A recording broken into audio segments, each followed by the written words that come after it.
Before I even say, hey, chick chatters, one thing I do want to say is the preview of this where the person was talking and they were like, love needs to have a roof and sometimes love wants to fly. And I was like, what the hell are they saying? Love wants to fly first class. I was like, what the hell is this even starting off on? All right. Hey, chick chatters. We are here for Love is Blind, season 5, episode 1. So exciting. We get to meet a whole bunch of new people. Yes, and we get to have a return of the Lachey's. Yes, a return of the Lachey's. You know, I felt like Nick Lachey was looking good. I don't know. Maybe I'm crazy. But he looked different in the beginning of this season. I don't know if I don't know what he's been doing, but he didn't look as tired. He looked more like 98 Degrees Nick Lachey than he did. Down Nick Lachey.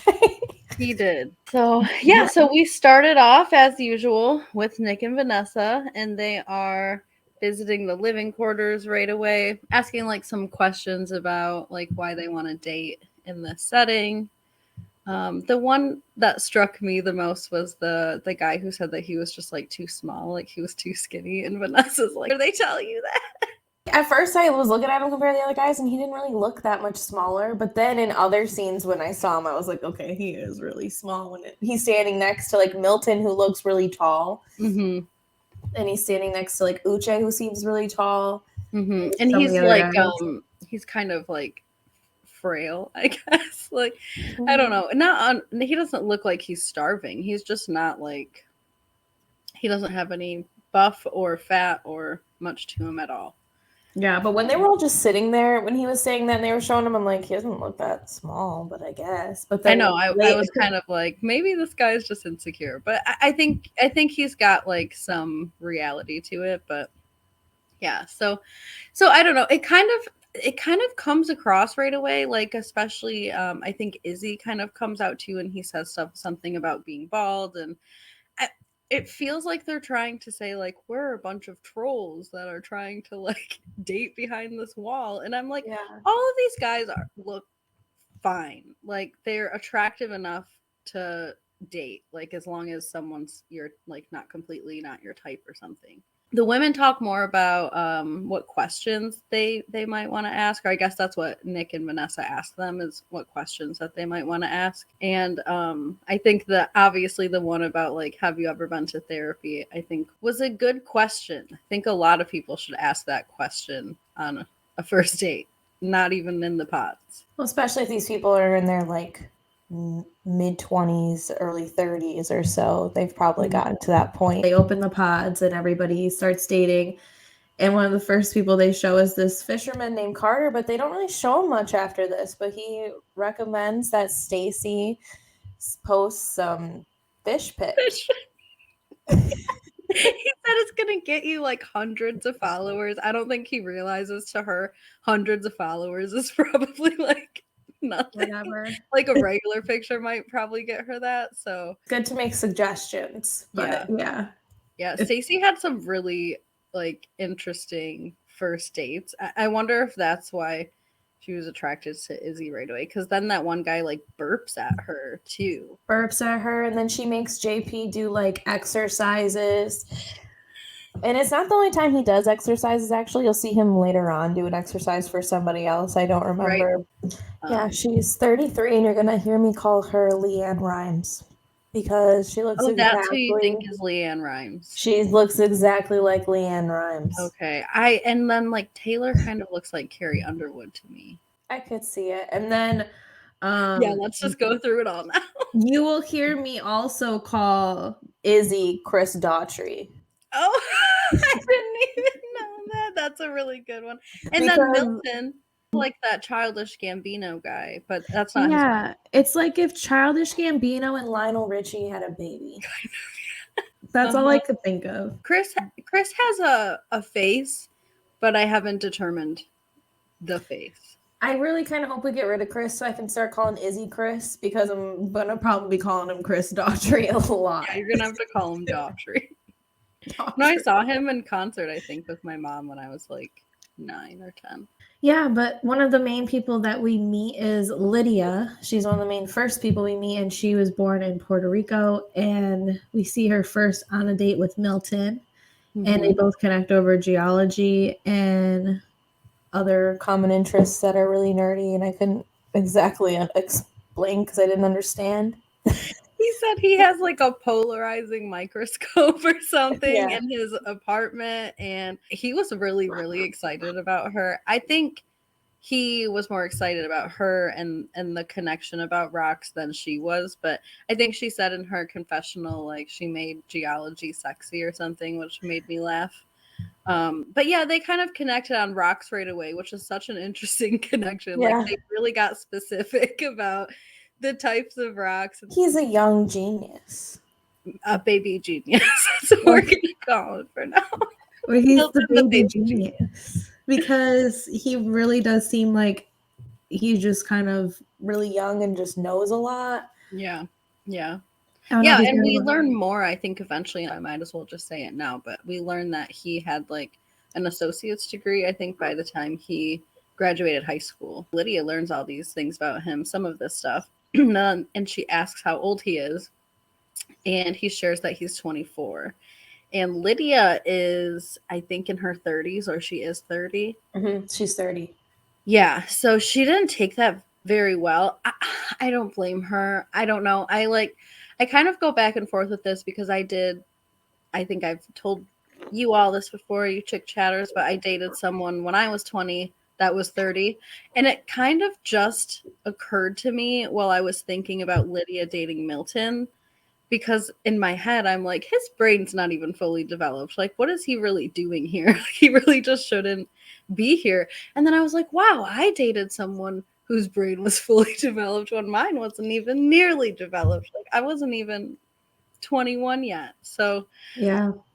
I don't, again, age is a number. It really is just a number. And Lydia seems to be like not immature, but not super 30. focused or dry. She's not 30. Yeah, she's like 24 and Milton's like 30. So I don't know. It could be a good match, but she says he's too young pretty much right away. And I think she turns off any attraction that she might have. Think about that too because JP and Taylor have about the same age difference, 25 and like 30, but it's not as a big deal. And I think it's mainly just because it's more common for girls to date older than guys to date older. Yeah. So Lydia and Izzy. He is 29. He's an insurance man and he's in therapy. So go Izzy. He says that kind of right off the bat. So I think that probably attracted Lydia pretty quickly, since that seemed to be something that everybody was looking for, all of the women. And we will see that Izzy does turn out to be a pretty hot commodity. So men, if you're out there, go to therapy. The ladies love it. They love it. Take Izzy's word for it. They love some self-initiative. Lydia was grilling him and asking him all types of questions, and you could just tell she was starting to attach herself to him a lot.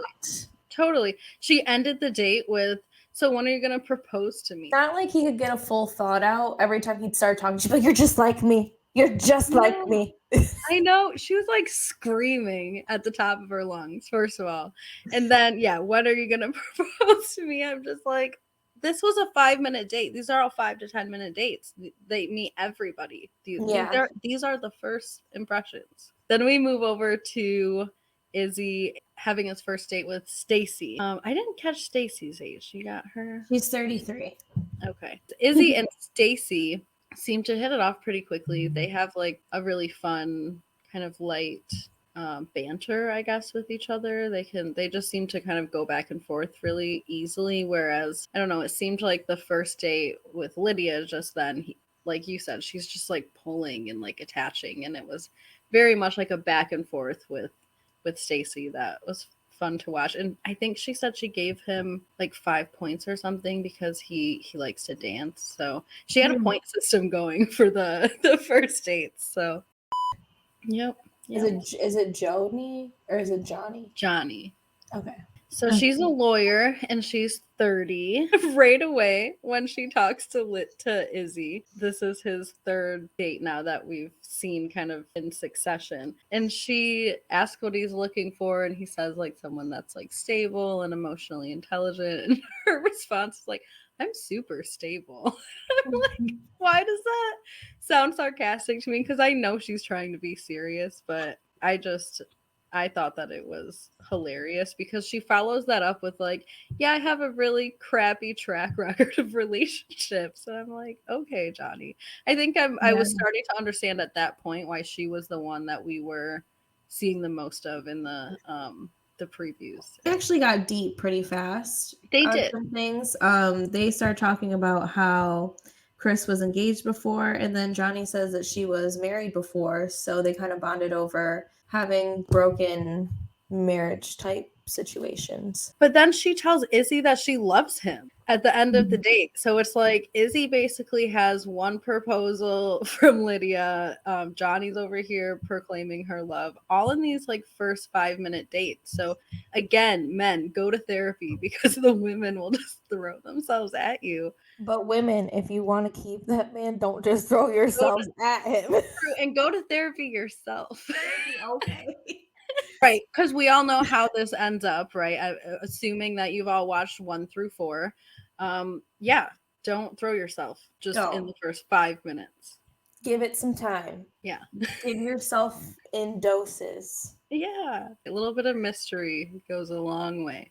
It truly does. And then we have like a little confessional from Johnny, and she gives us a little more of a history of what's going on with her past. And then she says that her mom basically told her, I don't know, that maybe she's not meant to be in a relationship. I think that was what those were the words, but I don't understand that. I just feel like, yeah, there's got to be more. If your whole mom is telling you that you basically shouldn't be in a relationship, what, like ever or right now or, right. or why? I just need more information. So obviously that makes us all feel sad for her to hear that. But yeah, I need more information as to know why. But Johnny does meet Chris, who's 27. He fosters dogs. I wrote that down.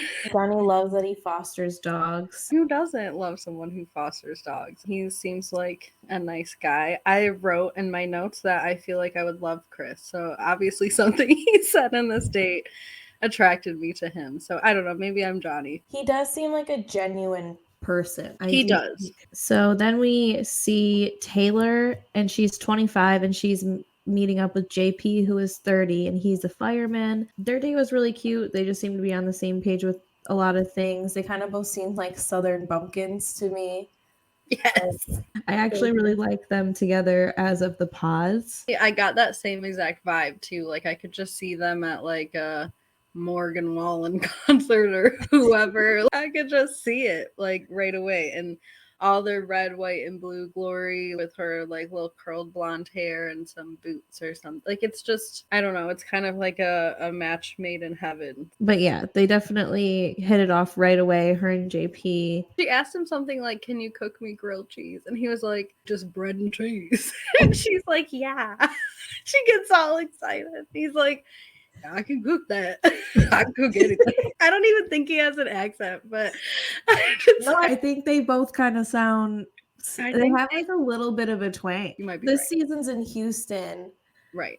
I'm in Texas, and sometimes I hear people with a Southern accent, and sometimes I don't. So I don't know if it's a thing around Texas or not. I think Texas has quite a few like transplants. Obviously people are born and raised in Texas, all over Texas, but I think like especially like Houston and Dallas and like the bigger areas, Austin, I think there's a lot of people who move there too. Yeah, this seems like it's gonna be like the all-in right away couple. Obviously we get the vibes that they're matchy at least, and they would enjoy a country concert together, and probably the 4th of July at least. So some flannel. She says he only wears red, white, and blue. After we see them, we meet Uche, who's 33, and he's a lawyer, but he owns a software company. And they're showing him meeting up with Miriam, who was really confusing me with every single answer she was giving him. She was like, super evasive and vague about everything. I don't even think we need to get into what the hell she she was trying to say, but I mean, she literally said, though, I'm going to move to Houston in a couple of weeks. And then he said, oh, where are you going to move? And she said, oh, I've already moved here. He asked her about where she was working, and she said the Middle East. And then he said, oh, you work in the Middle East? And she says, well, no, now I'm moving back here. And he says, oh. So it's just all going in circles. And then she says she's into skincare. And he says, oh, like, I think aesthetics or selling skincare products. And she says, like throwing out whatever because anything. And she's like, no. And he was like, well, you're being really vague. And she says, I'm offering a distinct composition. Yes. And I was like, what the hell does that mean? It could mean so many things. Like, okay, I don't just say that as a viewer. I say that as somebody who went to school for aesthetics. I'm like, what is a different body composition? I know. Like, so a distinct composition, like, of the product? Like, what? I don't know. Like, maybe it's like foam or something. I don't fucking know. I don't think she even knows. Like, just the way she answered, she was just being really weird. It's funny because it reminds me of, like, if I were to be on this show, this is probably exactly how I would be messing with people that I didn't like so much. Like, I'd just be like, well. You would. Maybe that's her issue, too. And if that's the case, then I feel for her because this is all we get of this woman. And that is but it's a masterpiece. It is. And I think you might be right. Like, you probably hit the nail on the head with this. She has to be messing with him. I would love it if she is, because then that means that me and her are on the same wavelength, because I would be doing the same thing with somebody I wasn't really that interested in. Right. I'd be like, well, I actually am moving to Texas in a few weeks. Where are you going? Oh, I'm already here. Something I would do. Yeah, and that would just be the beginning. So yeah, I think you might be totally right with Miriam. I want to ask her, Miriam, if you see this, let us know, because I really think that's my theory. Yeah, or at least like send us a sample or something. Like, this girl over here, she is in skincare, she's running a business. Like, come on, give her some samps. Yeah, give me a sample. Samp her up. What kind of distinct composition are we working with? Truth. I either gotta know what the composition is, or I just gotta know if you're messing with them, because I really am thinking it's the latter. Anyway, so then after that date, he meets Aaliyah, who is 28, and she's an ICU nurse, and she's pretty interesting. She's lived in Japan as a kid, and they kind of connect on a lot of things like poetry and just hobbies. So they seem to have more of a effortless connection. This is where I start to have feelings about Uche in this date, and not necessarily bad ones. Yeah, I just think that his voice comes off kind of strange. Like, I don't know if it's just blunt or whatever. It's condescending almost 95% of the time, even when he's saying something like really kind and compassionate. Like, he said, I think point blank, like, I really like your ambition, and I think I like you, or whatever. And he just sounds like a robot or something. I don't know. So it's just kind of like a mixer of conversations, and then it lands on Stacy telling Izzy, I think, that she can guess men's shoe sizes at the bar. Like, I don't know. This just seems to be their relationship, is just these kind of weird little strange facts about each other. Almost like I get the vibe that like Stacy is trying to impress Izzy, but I don't know how that's impressive. I don't know. Chris Daughtry and Leanne Rimes, I feel like they're the kind of couple that you would see at just the sports bar. Totally. Chilling, getting wings at the TV. Totally. And like Taylor and JP might like pop in before they're Concert. Like, I don't know any more country singers to name drop. Before they're faster horses. Yeah, that's not a country singer. I mean, it's all of them, isn't it? Then we go back to Johnny and Chris Daughtry, and they're on another date talking about intimacy, and her and Izzy are kind of, it's getting awkward a little bit because he's trying to bring it up and she's like blushing and like, I'm not very comfortable with all that.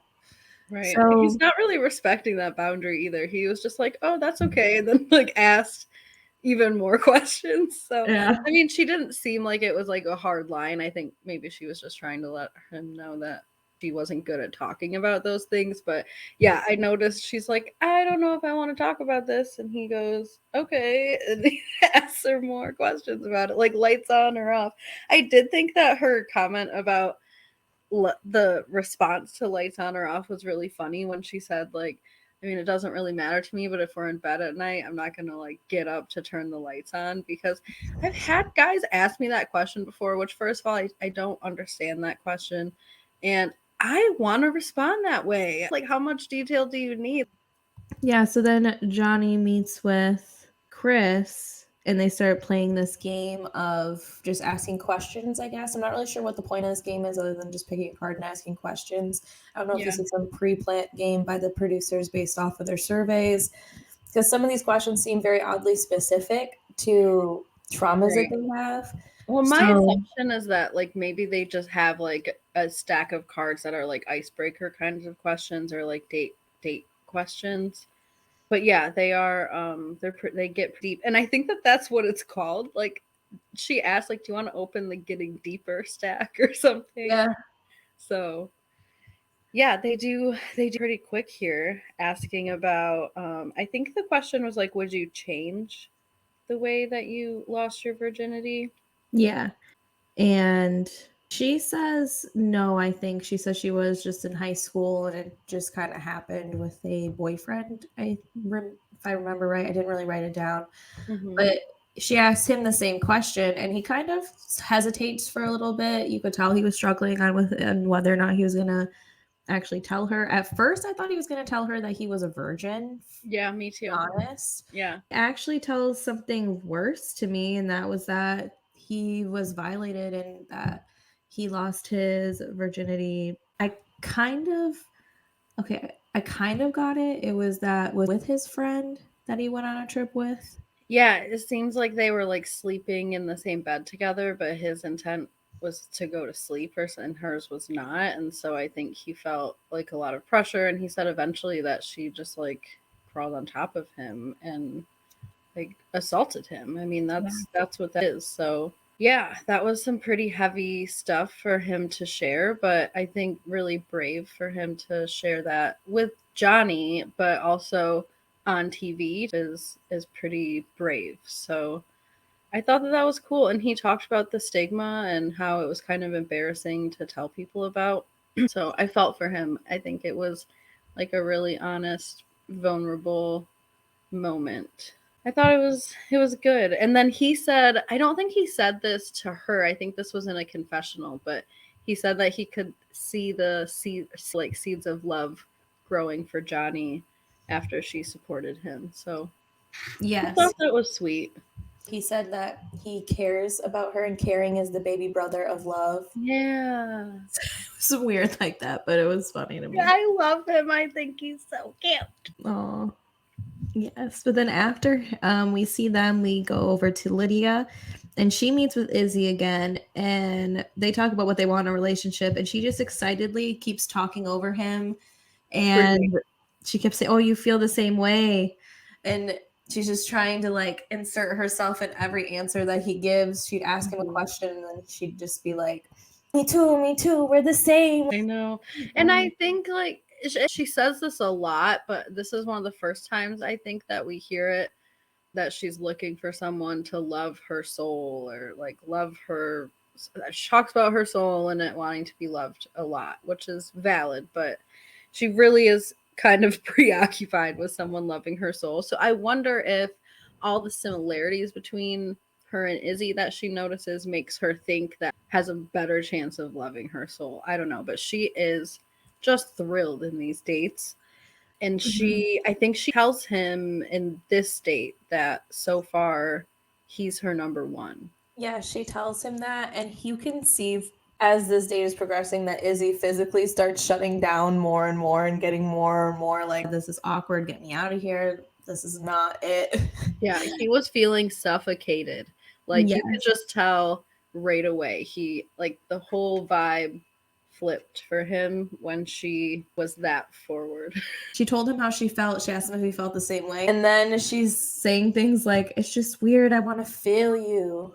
And he's just over here like, Yeah, poor Izzy. See, that's the thing when you're the hot commodity, then you have to be the heartbreaker too. Then when they were talking, he kind of tells her to keep open her other connections because she wants to kind of shut down her other connections and focus on just him, Right. because he's her number one. And he says that he needs to take his time to figure things out. He's kind of gently getting to the point where he's like, I can't do this, but I'm gonna slowly get there. And she says for him to not forget her, and he's like, oh, I won't forget.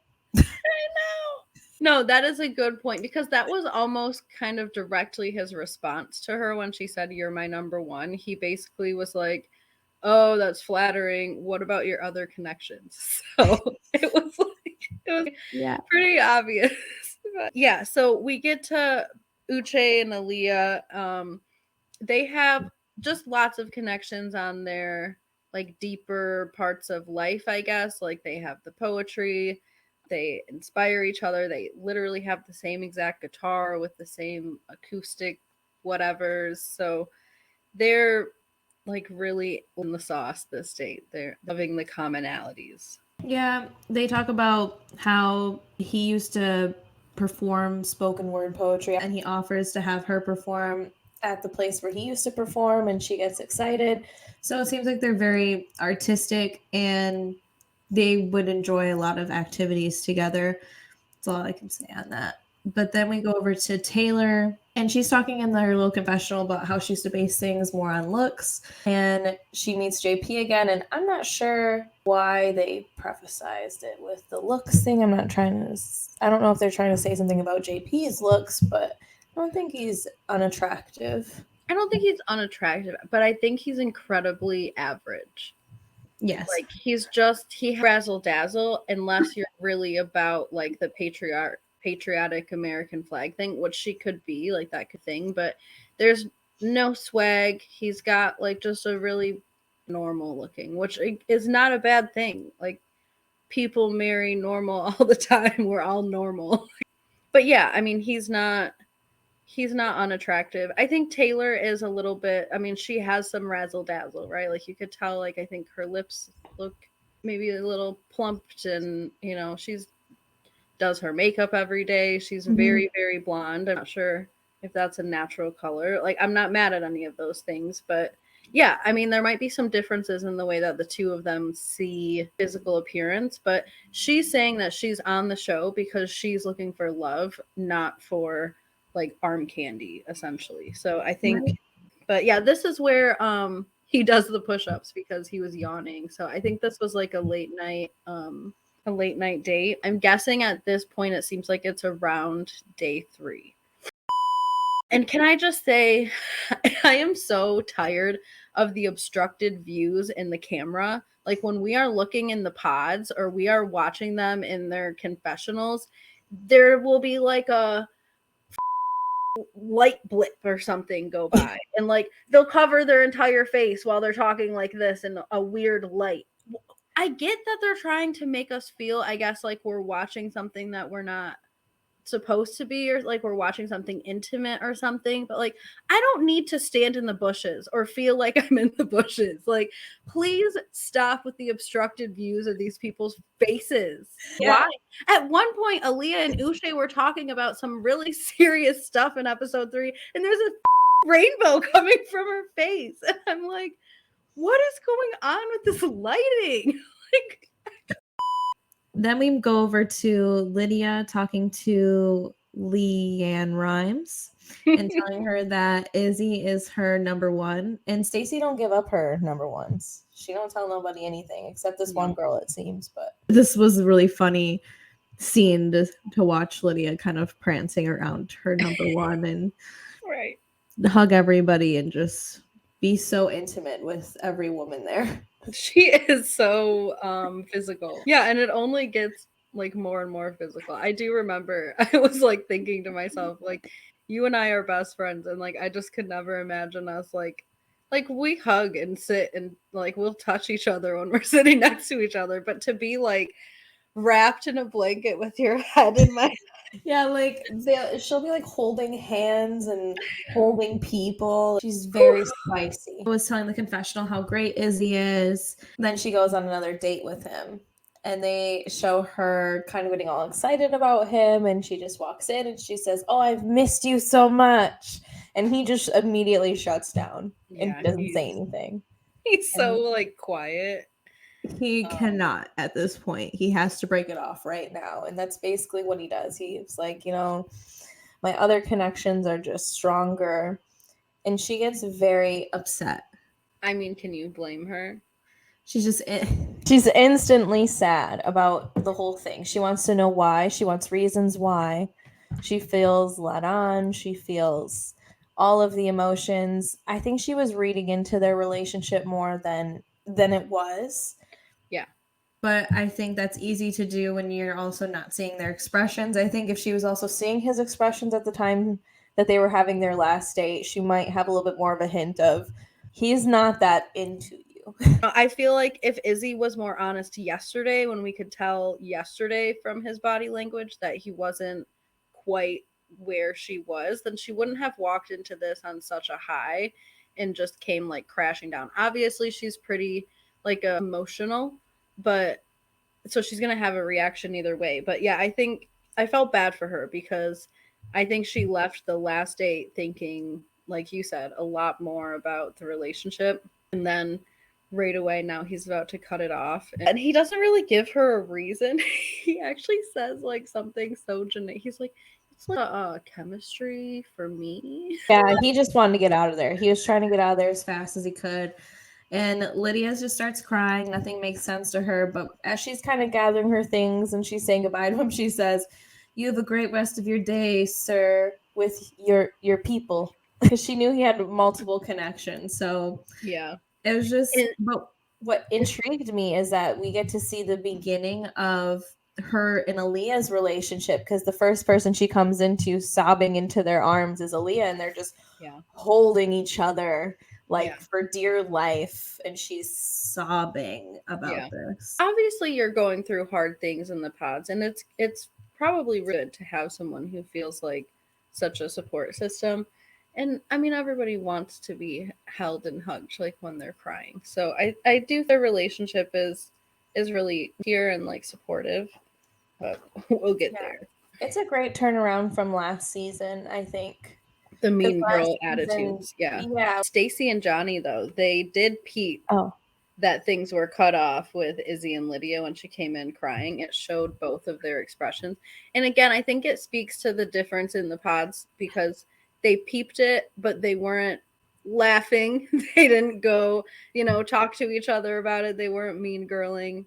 well, I think that neither of them also saw her as a threat either. I think Right. that they only see each other as the threat when it Very comes to true. Izzy. Yeah, but after Aaliyah and Leah are sobbing together, we see Aaliyah on her date with Uche, and they're just talking about being each other's only person. And they eventually get into what a deal breaker would be for the two of them. And they start with Uche, and he says dishonesty. And she agrees. She says that dishonesty is also a deal breaker for her. And he asks her, have you ever lied in a relationship before? And she says yes. I mean, I think everybody has to some degree to We're their all partner. humans. Yeah. Everybody lies. Now, on what level? Like, yes, there's the regular lie of like, did you put that there? Did you clean that today? Or did you, Right. the regular day to day kind of lie? Or there's the cheating lies or the more deceptive kind of lies. So he's trying to get that out of her. I think some of the questions that he asks are good questions. I think how he reacts to them are not as great. I think he Right. could have reacted better, but I do think that he has a right to ask her these questions and also have an opinion about them. But it's also, you all have a little bit of clarity and perspective. But she admits to cheating in her last relationship that was about 2 years ago. And he says, "Oh, so you're a recent cheater." Some good questions right away. You can tell that he's a pretty stable guy as far as his emotions. Like he's taking in some pretty serious information, and he does ask, I think, the right questions. But you're right. His reactions to her answers, I think, really are kind of unacceptable at that moment. If you're gonna ask a question you better be prepared to take on that answer. And it's okay to say, maybe my thoughts about you have changed, but he came across as like berating her in that moment, almost as if it had happened to him. Yes. Like, as if she was telling him she cheated on him. Like, maybe you're scared that the girl you're wanting to marry might do that to you in the future, but like, that's what you need to be communicating. He was like accusatory, and I don't know. It started to feel really kind of ick towards the end of it. And I'm not excusing what Aaliyah has done.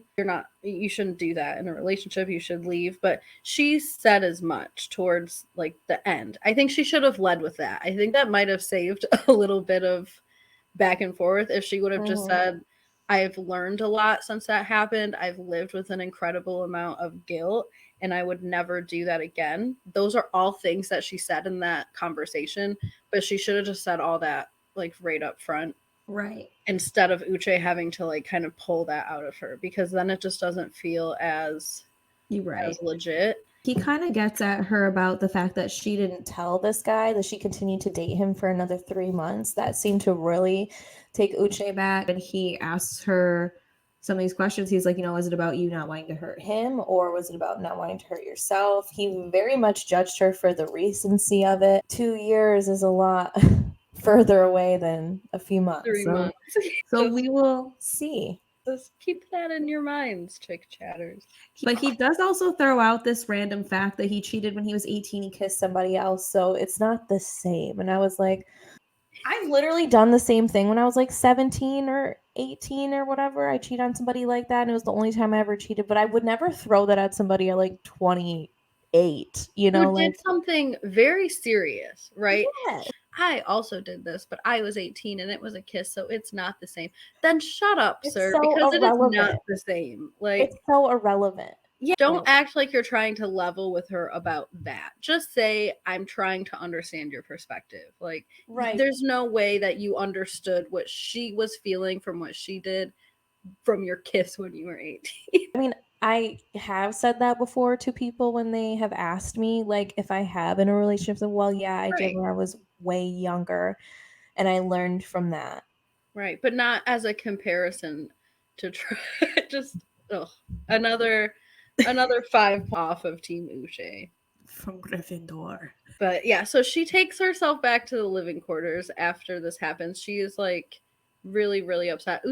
When she's leaving, he tries to kind of clean it up, I guess. Like, you didn't have to say that, so I guess that means that you're honest. But I think the conversation was like way past done. I wouldn't have sat around any longer for him to talk to me like that, especially trying to be vulnerable about something where she said she hated herself for a long time and had a lot of guilt. So obviously she has struggled with this. So I would not want some person who is irrelevant to the situation sitting there making me like feel bad and stirring all that up. Of course, who's the first person that Aaliyah sees when she's crying is Lydia. Comes in and holds her and tells her that it's not her fault, that she was honest, that she sees so much of herself in her, and just everything. She says everything to her. Even the way she reacted, like as soon as Aaliyah came in, she was like, oh, he's done with me, or he's gonna leave. And Lydia was like, who? And she goes,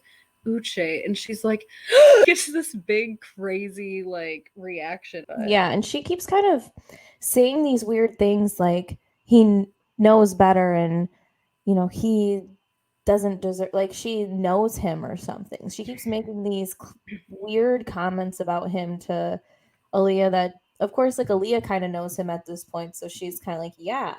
But so it's just weird. Like, are they also dating in the pods? I guess we'll figure that out, because that's what I was wondering. Like, I was in my head, the specifics of what she was saying was starting to like catch me as well.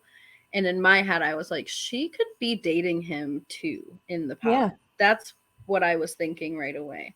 Uche is talking to some of the guys about it, try their opinions. What I do like about the show is that the guys actually talk to each other on more of a real level and kind of cut the crap. Like, they'll actually say what they're thinking. Yeah. And JP asks, is it worth losing her over this? Because it's not really like it happened to him. Like, she's just being honest about something, and is it really worth losing her over? And if it is, and if it's not, it's not. So that's episode 1. We are our way to seeing if love is blind for the 5th season in a row. Some good connections so far, but we will catch you in episode 2 to see more. We'll see you later, Chick Chatters. Bye.